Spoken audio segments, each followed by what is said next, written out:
जय हिंद विद्यार्थियों, YouTube channel में हमारे आपका स्वागत है। आप लोगों को किसी भी क्वेश्चन का आंसर चाहिए तो आप प्लीज कमेंट बॉक्स में क्वेश्चन को डाल दीजिए, आपको आंसर प्रोवाइड करा दिया जाएगा। हम लोग linear equation in two variable का पार्ट 1 हम लोगों ने ये चीज़ें ऑलरेडी पढ़ चुके हैं कि कैसे हम लोग पहचानेंगे कि उसका एक सोल्यूशन होगा, एक से ज़्यादा सोल्यूशन होगा और इनफाइनाइट सोल्यूशन होगा। a1/a2 not equal to b1/b2। इस कंडीशन में क्या होता है, लाइंस जो होते हैं दोनों इंटरसेक्टिंग होते हैं और इस कंडीशन में only one solution find out होता है। दूसरा केस आ जाता है a1/a2 equal to b1/b2 not equal to c1/c2।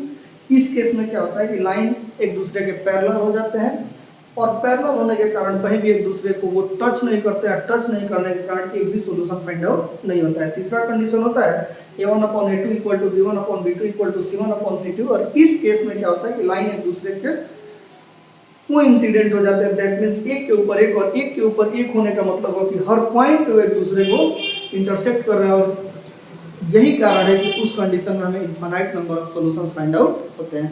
तो उस थ्योरी को देख के आप एनसीईआरटी का एक्सरसाइज 3.1 सॉल्व कर सकते हैं।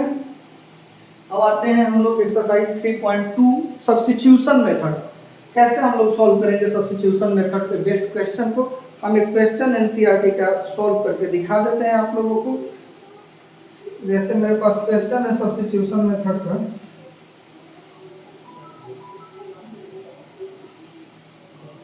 एक क्वेश्चन मैं अपने से ले लेता हूं। x plus y equal to 14 and x minus y equal to 4। शायद यही सेम क्वेश्चन है एनसीईआरटी का। इसको हम मानेंगे इक्वेशन फर्स्ट और इसको मानेंगे हम इक्वेशन सेकंड। कोई एक इक्वेशन लेके हम स्टार्ट करेंगे क्वेश्चन को सॉल्व करना। तो हम लेके चलते हैं from equation first we get x plus y equal to 14। यहाँ से क्या हो जाएगा, x equal to 14 minus. Already हमने 1 और 2 मान लिया है तो इसको लेट करेंगे इक्वेशन नंबर 3। अब हम कौन सा इक्वेशन लेके चले हैं, हम इक्वेशन फर्स्ट लेके चले हैं तो हम x की वैल्यू जो है ना वो इक्वेशन सेकंड में पुट करेंगे और इक्वेशन सेकंड लेके चलते तो इसकी वैल्यू हम इक्वेशन फर्स्ट में पुट करते हैं। ये हमें हमेशा ध्यान रखना है कि हम कौन सा इक्वेशन लेके स्टार्ट कर रहे हैं। जो इक्वेशन लेके स्टार्ट करेंगे उसके बाद वाली इक्वेशन में हम इसकी वैल्यू पुट करेंगे। तो अब क्या करेंगे, हम putting x equal to 14 minus y in equation second. Equation second क्या है हमारे पास, x minus y equal to 4 और x की वैल्यू क्या है 14 माइनस वाई। देन यहाँ रखेंगे हम 14 माइनस वाई।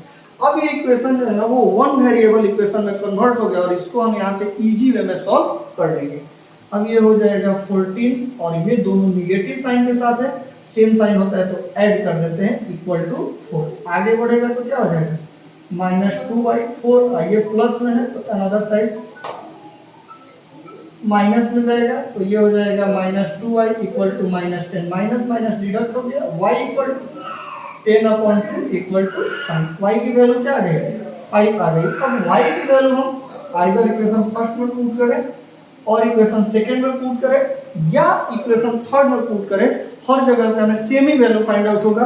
तो यहाँ ऑलरेडी सेपरेट किया हुआ है तो हम क्यों ना इक्वेशन थर्ड में पुट करें। तो अब अगला स्टेप हमारा होगा putting y equal to 5 in equation third we gate.